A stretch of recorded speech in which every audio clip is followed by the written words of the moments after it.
The following is a Hoop Ball presentation.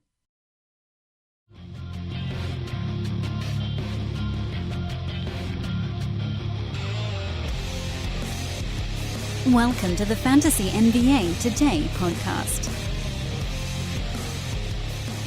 What's happening, friends? It's Wednesday. It's actually my last pod of the week.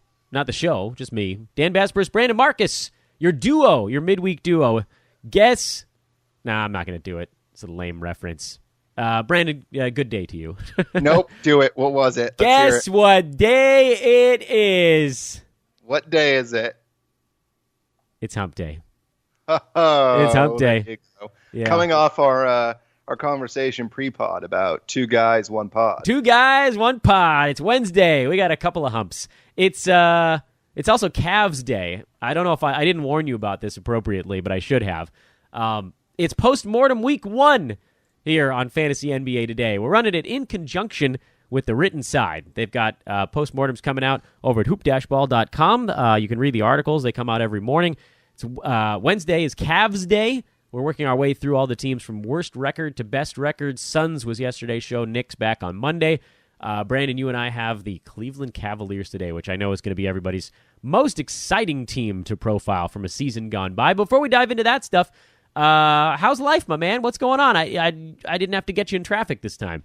No, unfortunately, because that really did help pass the time. That drive, by the way, ended up taking me, I think, an hour and 5 minutes, which I did not enjoy at all. But no, we're good. We're good. We're not in traffic anymore, so that's great. And getting ready for a nice trip over across the pond, which I'm excited about. So I'm going to ask you about that in a second. In terms of last week's show, of the 65 minutes of your drive, how many of those minutes were spent basically just sitting at the 405-101 interchange? Like 62 of them?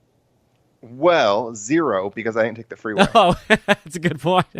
Back roads. How many minutes were sitting on Sepulveda between probably Wilshire to Sunset? Probably a good 10 to 15, and then another from Getty to Skirball, probably another 10 to 15 minutes. That's awesome. Normally like a minute drive, by the way, if there's no traffic. We to those of you that are listening out of town and you're thinking, why are these clowns talking about LA traffic again? He's not even in his car, for God's sake. It's important to know that Angelino's, we discuss distance in time. And it was something that was pointed out to me like 5 or 6 years ago, and I thought, oh my God, I really do that. If someone says to me, how far are you from something? I say, about 45 minutes. And that's nonsense when you think about it. That's not a unit of distance, but in Los Angeles it is. Oh, yeah, 100%. And I would have never thought otherwise because you have to think about traffic. I mean, normally if there's no traffic, you can say however 5 miles. Many miles is whatever. Yeah, you know how long it's going to take. But 5 miles could take 30 minutes. It could take 5 minutes. You just have absolutely no idea where you're going. And so that's the moral of the story here is that Los Angeles is special. But if you have not heard of these shenanigans, I think there's an SNL skit called The Californians that they make fun of the whole freeway thing. Because that's actually a true story where someone's like, yeah, I had to take the 405 to the 101 to the 134 and then to the 5. And then finally I was able to get off at the 210. By the way, do you know how much I love the fact that we have like 900 freeways in our city? This is one of my joys in life. I know that well, okay, at like 4 a.m. when there's nobody on them, but I like maps probably more than a functioning adult should. Mm-hmm. So the fact that LA is just this wild mishmash, it's not a lattice because everything's pointed a weird direction. All these freeways are running at strange angles to one another, and they're turning, except for like Beverly Hills. If you're in Beverly Hills, you're nowhere near a freeway. Otherwise, you're pretty close to one. And you're pretty close to like 15 other ones. And I know what you're talking about because when I had to do the drive working for the Bakersfield Blaze, and I stayed at home sometimes when we had our southern swings, and so I was going from home to like Lake Elsinore, which, by the way, that was not a good idea. Looking back on that. Not great, Bob. Yeah, not great, Bob. That was like a 80-mile drive that took almost 4 hours. So, whoops. But that drive, I think, was the 405 to the 105 to the 5 to the 91 to the 15, if I'm not mistaken. So there you go. I've I'm sure you've done it too. Barstow, for those people that are keeping track at home, I believe the 15 is what you take to Barstow. Vegas. That is what you take to Barstow in Vegas. You're absolutely right. That is a landmark for non-Californians as well. So you didn't really have a Mother's Day this year. Your mom's in Switzerland right now. Yeah. They Switzerland, Germany. They're on a cruise, and so they left me here. Actually, did get a chance before they left to go to see a couple of politicians speak, so that was fun to do. Former President Bill Clinton and Hillary Clinton, so that was enjoyable. Oh, excellent. So that was basically Mother's Day. That was their present. So excellent. A time well spent. Well, you ready to talk about the Cavaliers? And you have to pretend to be excited. Yeah, I'm excited, especially since you didn't tell me about this beforehand, actually. So I am completely flying off the seat of my pants, and it's a good thing that we can go ahead and talk about what an incredible job the Cleveland Cavaliers did by not making their head coaching search all over Twitter and in the news and hiring Beeline right behind us without anybody knowing. Yeah, that was wild. How did that happen? Everything is everywhere all the time, and it's like everybody just stopped paying attention to the Cavaliers when the season ended. It's that, and also a combination of it being a smaller market, no LeBron, and apparently that's how John Beeline does things, is that he does it very quiet, doesn't want it to be newsworthy, and he's a very clean guy, supposedly, from what I've heard from my Michigan friends, and they love him. Like a lot of showering? What do you mean by clean? He runs a very clean program. Oh, gotcha. So, yeah, he just doesn't get other people involved. Just like Purell everywhere in the tunnels. Exactly, yeah. If anybody wants to walk into his arena, they are going to center court, and they are Purelling their hands. Actually, that's what you need to be doing before every single podcast. Yeah, thank you. Make sure you don't get any of your co-hosts sick. I've got a bottle of Purell. It's right here. I've got it plugged into the XLR2 slot of my mixer. It's just Purell. It squirts in my face at the start of every show. I get a Purell facial. So listen. So you like the Cavaliers hire? I don't know a ton about the college guys. I know that Michigan's had success, but I don't know. I know that Beeline's been. I believe he's drawn praise for some pretty good offensive ideas, but I admit I don't know a ton about what he's done. Big Ten is very defensive, actually, but he has turned his team into more of an offensive juggernaut recently. He's had guys, obviously, like Mo Wagner, who was on the Lakers, and then Tim Hardaway was over there. Tim Hardaway Jr. was at Michigan. He's had some talented players. I believe this most recent team didn't really have any NBA-type guys, but he has found the ability to get the most out of what he has. And a very consistent program, especially over the last several years. They have exceeded expectations at different points. But how is he going to do in the NBA? I don't know. I know that he's a good coach, but he's an older guy. So how he relates to his players when most of his players are going to be young, that'll be the interesting thing. Because it's not like he's coming to the NBA because a former Michigan guard that he has that was an All-American and the number 5 pick in the draft is on Cleveland, because that's not the case. I mean, their youngest players and their best players are guys like Collin Sexton. So I don't know. It'll be interesting to see how he does and what type of philosophy he has, whether it's offensive or more of the defensive philosophy they had in the Big Ten. But like I said, more offensive recently. We also heard a rumor, and I don't know if it's official yet, that J.B. Bickerstaff may be coming on as an associate head coach, which you see more at the college ranks than in the NBA. Kind of interesting that that's the first thing that pops up when a college coach moves to an NBA spot, is to basically get like a 1B working right underneath him, but someone that actually, admittedly struggled a bit in Memphis, but at least does kind of know the NBA a little bit better. A little bit different than the situation you have in LA, where you don't even talk to me about kid this. coming underneath just because they know that kid's going to be there if he fails, because you got that 5-year contract with Beeline. By the way, the length of the contract, I know that was being said in Lakerland, because I'll get off of this really quickly, I promise. No, it's fine. Who cares? I'm just sad about it. 3 years or 5 years, they're going to fire the guy if he's bad anyways. So I can tell you that Lou getting 3 years instead of 5 is not the reason why he didn't take that job. It's because they told him that Jason Kidd had to be on the staff, and there's no reason why he would have somebody that would be replacing him, because he did the same thing with David Blatt. But it's interesting to see the dynamic where you have an older coach Good point. in John Beilein with Bickerstaff, and clearly it's because he wants that experience there.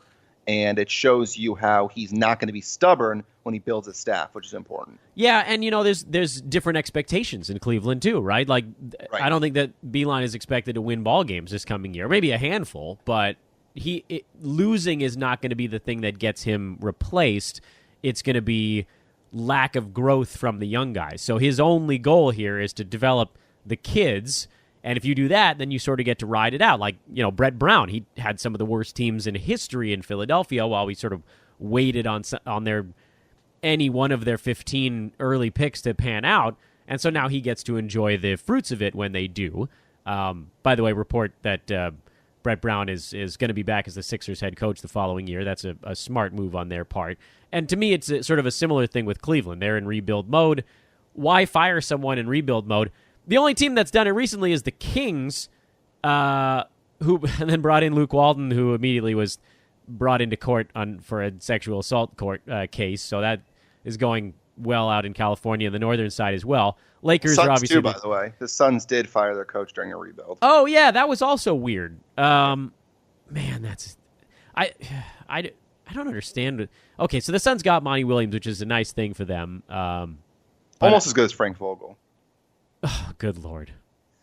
Here's the thing, though. Like, can you really be upset about Frank Vogel? You certainly can't be excited. He's nothing.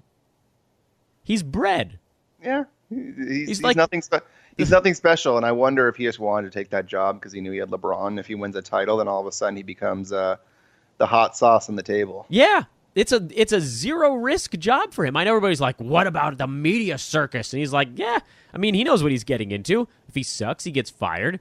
If things go right, if Kyrie shows up or Kyrie and Vooch or Boogie or something, then suddenly they're decent and maybe they win something." And he's like, "What do I got to do? I got to sit back and watch Jason Kidd spill water on the court for a couple of years and see what happens." Like, exactly. What could go wrong? I think his only job is to teach him how to play defense at this point. So I don't know. It's nothing. It's like putting a bag of bread as the head coaching job in LA and just seeing what happens. But you made a good point though about Ty Lue sort of knowing what happens when you're the guy waiting in the wings because he's done it. So don't anybody feel bad for Ty Lue here, friends. The whole business is cutthroat, and the Lakers wanted Jason Kidd, but they couldn't do it though. All the wasn't it a Rabona Shelburne post that talking about how they didn't want to make him the head coach because of his legal problems, but they're okay with him like hiding out behind one other guy? What a stupid thing! That Oh my doesn't God, make Lakers! sense because I'm sure they would hire him if LeBron said. This is so dumb. This is so dumb. It's fine, Brandon. There's nothing to worry about. Linda Rambis is in charge. Unbelievable. Okay, the Cavaliers though. But let's talk about fans like, damn you. Let's talk about Cleveland. They don't have nearly as much coming off the books as they would like to this coming season. I'll give you these numbers because I pulled them up while we were talking. Kevin Love's 4-year extension kicks in next year. He'll be making $29 million. Tristan Thompson, believe it or not, actually has one more year on his contract. I didn't know that. I thought he was done. He's making $18 million next year. J.R. Smith is still on the books for $16 million. They now have Brandon Knight's $16 million contract. Jordan Clarkson is making $14 million. John Henson is making $10 million. Matthew Dellavedova is making $10 million. Larry Nance Jr., his extension kicks in. He's going to move up to about $13 million. Collin Sexton is at 5, and Chetty Osman is at 3. There's a lot. There's $134 million still on the books for a team in a rebuild. That's a tough way to rebuild. Yeah, it's not great. Should we preface this by saying that we're not actually recording on Wednesday morning because there is that whole draft lottery? Oh, that yeah. could change things a little bit. I mean, it's very possible Cleveland ends up with the number 1 pick and ends up with a fella named Zion. That's Tuesday night, isn't it? It is. Holy hell! Yeah. So all right. it'll Well, be I'll throw in a little. I'll throw in a 4-minute spot at the end of this thing. You got there's you're coming back behind the curtain with us here. We're recording this in advance of the draft lottery. I'll throw in a little chunk at the end. So, a good point though to note that. There you go. Honestly, I think the biggest takeaway from what you just said is that there's a lot of 1-year guys left. And so that means buyout season, probably halfway through the year, which means that all the guys who are on the bench will end up becoming fantasy darlings towards the end of the year. That's a stellar point. That is a stellar point. Okay, so now, looking at some of those names, not many of them are signed, by the way, next year. Ante Zizic is probably your... Larry Nance is arguably your backup center on this team, unless he's starting over Tristan Thompson, which he might be. If Brandon Knight is traded or bought out, and John Henson is traded or bought out, and Dellavedova is traded or bought out, that seems like it's just even more for Collin Sexton. There's like no one else in the backcourt on that team. Yeah, and Sexton actually showed some glimpses of actually being able to shoot the ball towards the end of the year, which was impressive to see. So he only needs to add, would you say he needs to add a couple more, maybe a steal to his total to be really relevant and shoot consistently? Because he was taking threes towards the end of the year, too, and making a bunch. So I think maybe you look at Nance, and then, Chetty was a guy we talked about, it seemed like every single week as someone that could be streamed, and then he would suck for a couple of weeks, and then you add him for a hot stretch for a couple of weeks. Yep. So someone maybe that could put it together in the offseason and be pretty useful. When I look at this team, Kevin Love will obviously be playing starters minutes. I would imagine the hope is that Larry Nance can play starters minutes. Collin Sexton, Chetty Osman. I'm coming up with 4 guys on this team right now that they'd probably like to play 30 minutes or more. 48 times 5 is 240, and in my mind, I'm able to account for maybe 120 to 140 of those minutes. I think I'm doing that math right? Where's the other 100 minutes going to come from on this team? Well, you'll get 30 from the rookie. Whoever that is will probably end up playing close to 30 minutes. True. Good point. And then 20-something for Clarkson, I guess. Random player. Man. So this team, for all of their warts, could actually have some fantasy value. Problem is, though, when I look at a club like this, let's just take it one by one. Kevin Love, pre-tank. He was part of the pre-tank in Cleveland this year. They just sat his butt down for the first 3 months of the season with a surgery that he may or may not have needed all that badly. We'll say he did, just for argument's sake. And then he got to play a little bit down the stretch. He ended up logging a grand total of 22 games this year, which even by his injury standards is not very good. Over-under on games played for Kevin Love next year. Do you think he gets to 60? No. I think because of the concussion stuff that he's had in the past, he's one hit away from missing a sizable chunk of games. So are you drafting him in any format? No. Okay. Because he's one of the only guys on the team that actually has a fantasy stat set. Well, it's exactly the example of a guy that we've spent the last 2 weeks talking about that we were avoiding. You need guys on the court to help you win championships. How many of the teams that won their leagues had Kevin Love? Probably not many.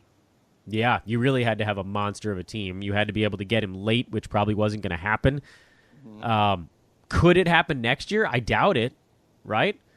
I mean, it's a massive roll of the dice, because if he manages to play 65 games and you can get him around 40, he could be a huge boon, but you also don't want to spend a first, second, or third round pick on him, because that could completely kill your team. It's kind of the same thing. It actually is a similar argument, I think, to what we talk about with punting. Like, one guy can kill your team, but one guy probably can't win you the title. You need a whole team to win the title. You only need one horrible pick in the early rounds to take yourself out of the running. Yeah. And also, it kind of reminds me a little bit of what people were thinking about with Blake Griffin coming into this year. Someone that was injury prone, but Blake obviously played a huge amount of games, and he was a difference maker for a lot of teams, especially in roto formats. Yeah. I mean, the guy was making a ton of threes that we did not expect to have. Looking towards the beginning of the season, that's not something we expected. By the way, Beeline's teams do take a lot of threes, so that's something to kind of keep in the back of your head. So not great field goal percentages, but a lot of 3-pointers. Yeah. I don't know. I think for Love is someone that I'd be scared of drafting. And just because he's also a guy that if they're going to be bad, then yeah, he's a guy that you could see get shut down towards the end of the year.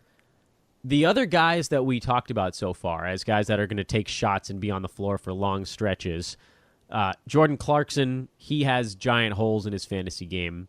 Collin Sexton did, but like you said, if he figures out how to get a steal, that could change things. If he figures out how to get some assists, that could actually change things as well. There is room for growth on the Collin Sexton front. However, that being said, he did finish 229 in 9-cat this year. A little bit better towards the end of the year, but not enough to jump all the way into must-roster spot.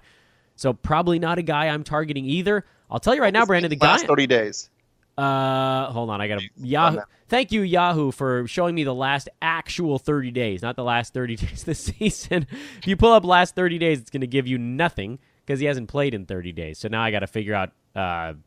We'll do past games here for Collin Sexton and see if we can find his butt. I don't know. I think he was like 130 or 140 in that range. Okay. I'll try to find it at some point here. I'm gonna have to do some digging. Not a very fantasy-friendly team. No. One guy, though, stands out to me as someone who's flying under the radar, had an awesome season when he was on the court, also has some injury issues, and that's Larry Nance Jr. He was number 59 in 9-cat this year by averages. He was number 69 by totals because he missed some games in there. But when he was on the floor this season, he was awesome. Yeah, well, he gets steals and blocks, and he gets you rebounds and assists from a big man position. I mean, so that's invaluable. And not a horrible foul shooter. Not great, but doesn't take many and shoots like 72% at the line, so he's not going to kill you there. And he shot, he's well over 50%. He was at 52% from the field this season. He was a top 60 guy that I think was getting drafted around 100 this year. I wouldn't be surprised if he got drafted in that same general area next season and could be one of those kind of late round centers that ends up rounding out a team really nicely. Yeah, and those are the types of guys you grab in the later rounds and end up being the difference maker, someone that you can hold on to for the whole season and really makes your team gel together, that one missing piece. Do you think there's a chance Tristan Thompson actually sees playing time at the beginning of the year? I Yes. think, yeah, I know, me too. That scares me. But you got to be... that's just to showcase him, most likely. And then he gets upset when they start losing.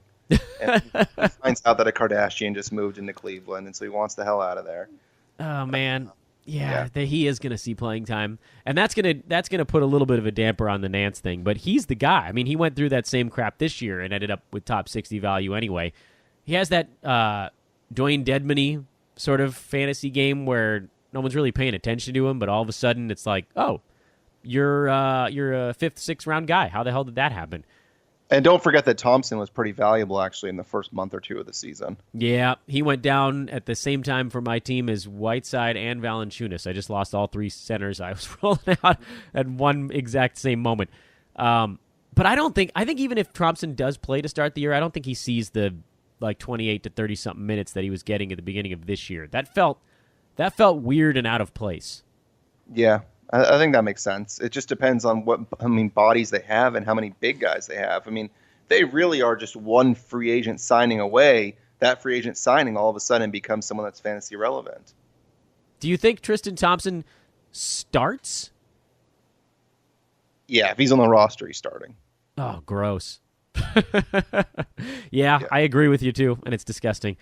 I honestly don't know how they're going to run the minutes out at the beginning of the year. You're going to have some patience with this team, I think. Right? Like right now, I think the only Cav I would draft is Larry Nance. The only one. Well, barring whatever rookie they get. But you guys know my feelings on rookies. You don't like Clarkson at all? No, not. I mean, he runs into a similar issue as Sexton. A little bit less so. But no steals, no assists, more 3-pointers, better foul shooter. So that's where he gets a little bit of a leg up. Geared more towards point leagues formats because of the field goal percent, which was a little bit better this year. No, not really. I mean, he was number 150 in what I would call one of his best years. It's only Nance for me on this team.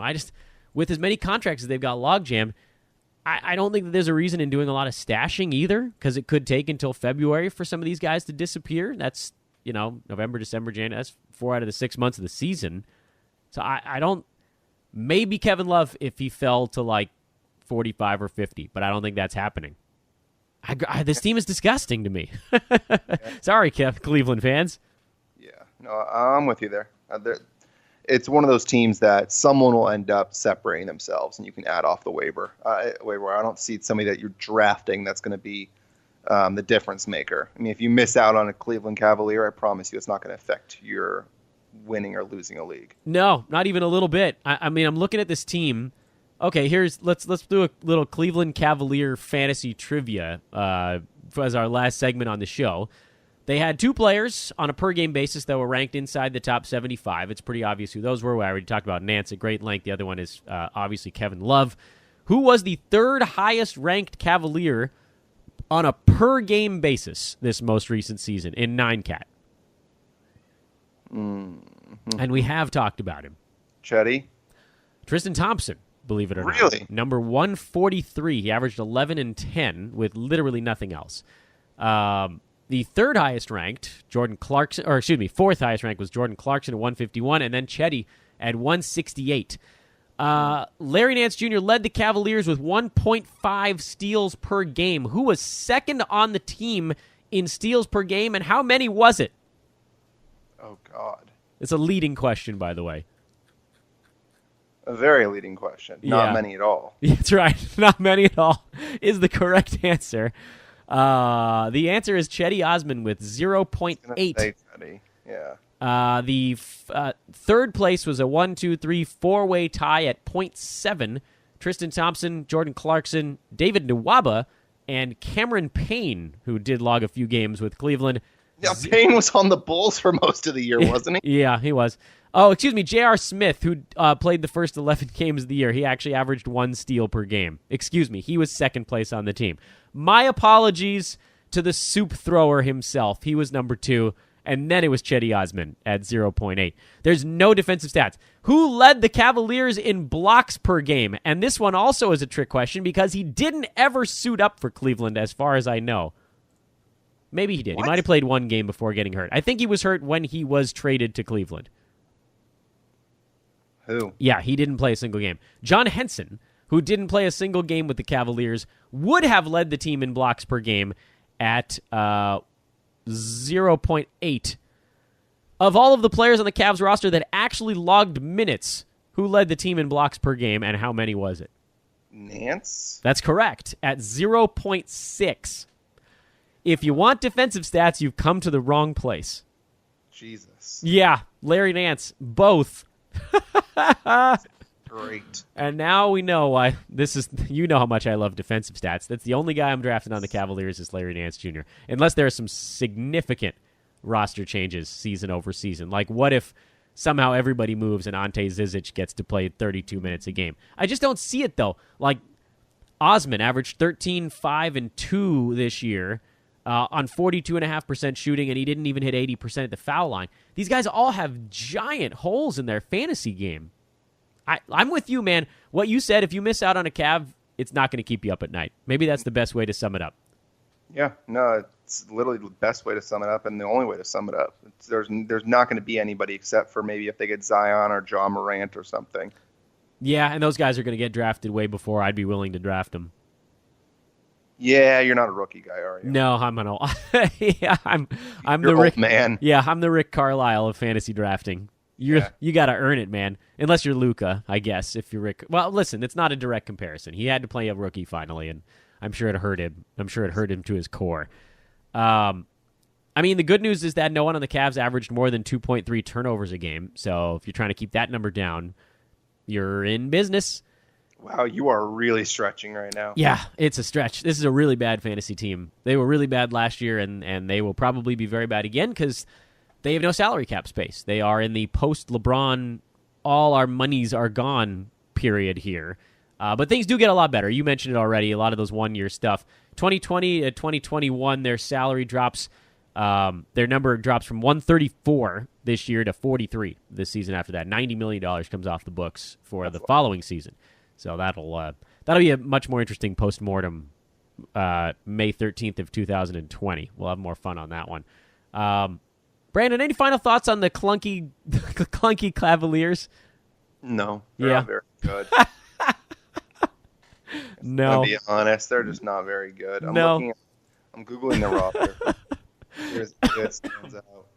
Well, I've got good news for you. Do you know who we're covering next week? It'll be more fun. Who? The Pelicans, a week from today.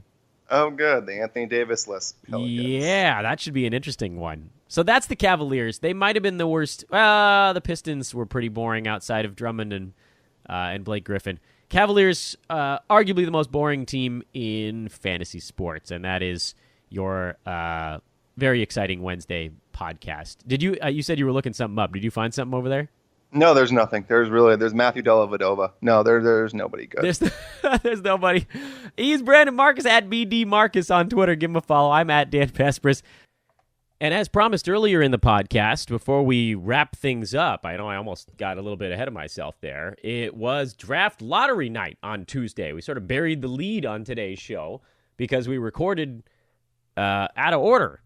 I mean, what other way can I say that it happened? We recorded out of order. We did a whole podcast multiple days in advance because my schedule dictated such. And then the draft lottery happened and chaos ensued. First of all, the Cavaliers have the number 5 pick, so the team that we just broke down. I don't know what that means. Here's the thing. I love the draft lottery.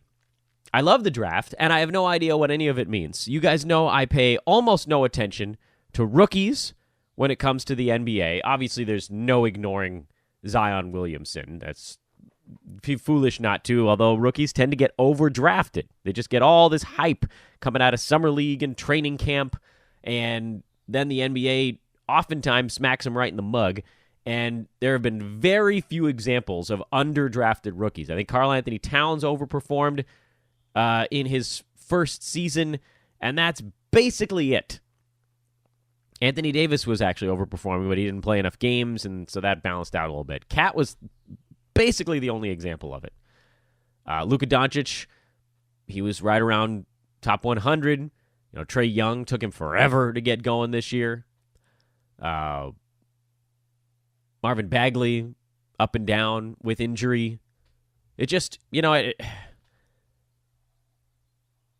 whatever. We don't need to get into all that. All of what that means for this context, for this podcast is, I now know how the draft is going to go from an order standpoint, but outside of the chaos that it created just on the trade front and the rebuild front, I don't know what it means. Besides, we do know that Zion Williamson is likely going to be a member of the New Orleans Pelicans by the start of next year. The Pelicans drawing first pick in the NBA draft lottery last night, which was kind of cool because what it's done now, and for me, obviously I'm a Laker fan. You guys know that. From a fantasy perspective, I almost never draft them because they're always underperforming, but I do want to see them win. And last night was a huge win for the Pels. It was a huge win for the Grizzlies. It was a huge win for the Lakers, and it was sort of a double win for the Lakers. And briefly here, this is why. Obviously, number one, the Pelicans. Massive victory. First pick overall, you got Zion, a kid that's going to change your franchise for a decade. It would seem. David Griffin, by the way, he can't lose lotteries. Memphis, that's massive. Massive. Jumping up to number 2 in the standings. This was a team that was trying to convey their pick to Boston because they figured it would be, outside the top 8, and they could just get out from under that. And then it jumped all the way up to 2, so I don't think they're arguing with it. But we're not talking about the worst records in the NBA here. The Pelicans had 33 wins last year. The Knicks, the Cavs, the Bulls, the Suns, all of these teams with 22 wins or less, they almost all got thwomped except New York. Knicks had the 3rd pick, Cavs 5, Phoenix 6, Chicago 7, and if you want to go all the way to Atlanta, they had the 8th pick at 29 wins. New Orleans, Memphis, the Lakers, 1, 2, and 4 were not what you'd call true tanking teams. The Pelicans did tank pretty hard over the last month of the season or so, but they had piled up some wins prior to that to get to their 33. Lakers had 37 wins last year. They were the 10 seed in the brutal Western Conference at 37 and 45. It was by no means a good year for a LeBron-led team. But 37 wins is not a team you expect to end up with the 4th overall pick. So the new draft lottery actually did what it was supposed to and kind of punished tanking teams to some degree. Now, it's not going to always work out this way. There's still a higher probability that the teams with the worst record are going to get the highest picks. But now that there's some chances out there that they don't, we saw a lot of that shake out. So huge deal. New Orleans can start their rebuild immediately. Anthony Davis still wants out, so they can trade him, and we'll get to that just here in a moment. Memphis can add someone to their Jaren Jackson Jr. core. That looks like a really nice get. New York, obviously they're upset. As a team as awful as they were with 17 wins, they were hoping for Zion. They did not get him. And then the Lakers at 4, which, crazy. I mean, like, the Lakers were 37-45. The Kings ended up 39-43. The Kings, who had playoff aspirations until very late in the season, ended up just 2 games ahead of the Lakers, and they conveyed their pick. They had the 14th. And then that ended up getting conveyed from Philadelphia to Boston. Poor Atlanta, because Dallas ended up drawing the 10 spot, so they have 8 and 10. They could have ended up with 2 much better picks in this one. That would have sped up their rebuild as well. But that's the way it shakes out. And then everything else goes in reverse order, and picks got traded around and whatever. The other part of this, again, beyond Zion, I know there's a Ja Morant is probably going to go in that top chunk. There's a kid named Barrett that's probably going to go in the top chunk. I really don't know anything about college basketball. I've told you guys that. I don't pay attention to it. I want to win my NBA leagues. It's space in my head that's not available. The thing that really gets interesting now is with Zion Williamson on New Orleans already, by all accounts, and outside of something completely insane happening between now and draft day, and I mean, we're talking about like a brutal injury or an arrest, or I mean, I honestly don't know what could keep Zion from being a member of the Pelicans next year. What it's done now is one of the very simple scenarios for how the Pels could move Anthony Davis got eliminated. Presumably, that scenario was, whether it was New York or whether it was, let's see, which of these other teams did AD say he was willing to go to? Boston, what if they ended up with the top pick overall? Or the Lakers? Now, the Lakers and Boston, they're still in the mix, but looking at some of these teams, maybe it's Chicago, I don't know, I doubt it. But if one of these other spots, namely, I mean, the big one was New York, if that team ended up with number 1 in this draft, it seemed like a foregone conclusion that team would then move the Zion pick to get Anthony Davis. And that's now off the table because the Pelicans have Zion and they don't have to trade for him. So all of a sudden now, the Anthony Davis sweepstakes, in my estimation, basically gets whittled down to the Lakers and the Celtics. This took competition off the table. So it's a weird blend. For New Orleans, they're saying, well, it takes competition away, which means that it's going to be harder to drive up the price. But at the same time, we got the thing we wanted already. We got Zion. So if you're the Pelicans, you have to look at this from, A, we already got the asset that we wanted to. Anything else now is gravy. We could get the 4 from the Lakers, plus Brandon Ingram, plus Kyle Kuzma probably, or something. I haven't looked see the way the money works out. Or we could go to Boston and get Jason Tatum and maybe next year's Memphis pick and something along those lines.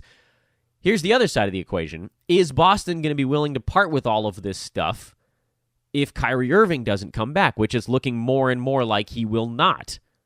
So all of a sudden, Boston now loses their superstar. They're down to a who knows what Gordon Hayward's going to be the rest of the way, and then some young pieces. I mean, I like Jaylen Brown. He's fine. I like Jason Tatum. I'm lower on Jason Tatum than a lot of people are. You've heard me talk about this on the podcast before, and I'm willing to admit it if I get this one wrong. But, I've been saying it since the end of his rookie year, which is he looks like a really good NBA player, but I haven't seen that that superstar mode. The superstars all have one thing in common, and they sort of put their fingerprints on every single ballgame. You have to game plan for them, and he hasn't hit that mode yet. Now, admittedly, he's only been in the league for 2 years, so a lot can still change. But I'm lower on Jason Tatum than a lot of people are. Everybody's like, oh, he's the next Kobe or whatever it is, and I'm not seeing that yet. His efficiency's better, but also he's taken third, fourth seat on a lot of nights. Is next year the year we get to see him surge forward without Kyrie, probably? Is he on another team where he gets to basically just let loose? Boston had this issue of having too many mouths to feed. That seems like it's going to be less of a problem next year. So do they want to mortgage the farm for Anthony Davis if they don't have the pieces to put around him? The Anthony Davis market has cooled a bit. New York has the 3. Would they package that with a Mitchell Robinson? That would be a pretty good get for the Knicks, by the way. The number 3 overall pick and a late pick from the previous year who's shown some blocks upside, but he's not Anthony Davis. He's not Zion Williamson.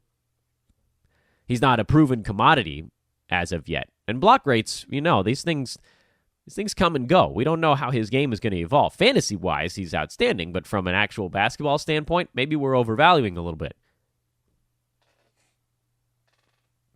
So it's a weird give and take for New Orleans, who's saying we got what we wanted in the draft, but now what are we going to get for AD? It's going to be something good, but whereas before they could basically just hold him hostage and say, listen, if you want him, you're going to have to give us everything to beat the Zion pick. But now they got Zion, so they have to try to recalibrate how they're going to leverage this thing. Good spot to be in if you have to trade your superstar player. Is the draft lottery rigged? No, I don't think so. Like, what's Memphis doing in the 2 hole if the draft lottery's rigged? Chicago, they're nothing. Washington, they continue to flounder. Poor Charlotte. Poor Charlotte. That team's probably going to lose Kemba Walker. They're going to be a mess. By the way, going to be a great fantasy spot because I don't know who the hell is going to take shots for that team next year. Jay, take Kemba's 20 a game out. Is Nick Batum going to play all year? There's shutdown risks. There's some roto guys on that team where you jam them into your games cap format. That's going to be interesting. Someone's going to have to do something, right? Somebody. Who the hell? I don't know. So anyway, that's what we're looking at now. There's going to be a pretty interesting run-up here to free agency. And the actual draft, I suppose, which is not too far away from us. So we'll cover that again. Adrian Benjamins, who will be hosting the Friday show every week here in the offseason, he's your college guy. He and Coach are going to go through some of this stuff, I'm sure, later on this week. And now we'll go ahead and put a pin in this thing. By the way, Warriors trouncing the Blazers in Game 1. I totally miscalled that one on yesterday's pod with Neil. I thought maybe the Blazers could catch him napping. No nap was had by the Golden State Warriors. Steph Curry is a monster, and that series looks like it's going to be a throttling. Really excited to see Milwaukee-Toronto. Thought it was hilarious that Giannis threw shade at Boston while also complimenting the Raptors. Not sure if you guys saw that quote. He basically said, hey, this isn't like the Boston series where we can go down one game and still be fine. If we lose Game 1 to Toronto, we're in real trouble. Giannis making fans out of Laker fans everywhere. Okay, now we'll officially put a pin in this podcast. There's so many things that happened late on Tuesday that needed to get thrown into this thing, but we'll cover more of that over the course of the next couple of days. Neil and Ethan will have tomorrow's show, Adrian and Coach on Friday. I am Dan Besbris for Brandon Marcus. Have a wonderful Wednesday, everybody. Enjoy the start of the Eastern Conference Finals. This is Fantasy NBA Today, brought to you by Hawaiian Isles Kona Coffee Company. We'll talk to you tomorrow.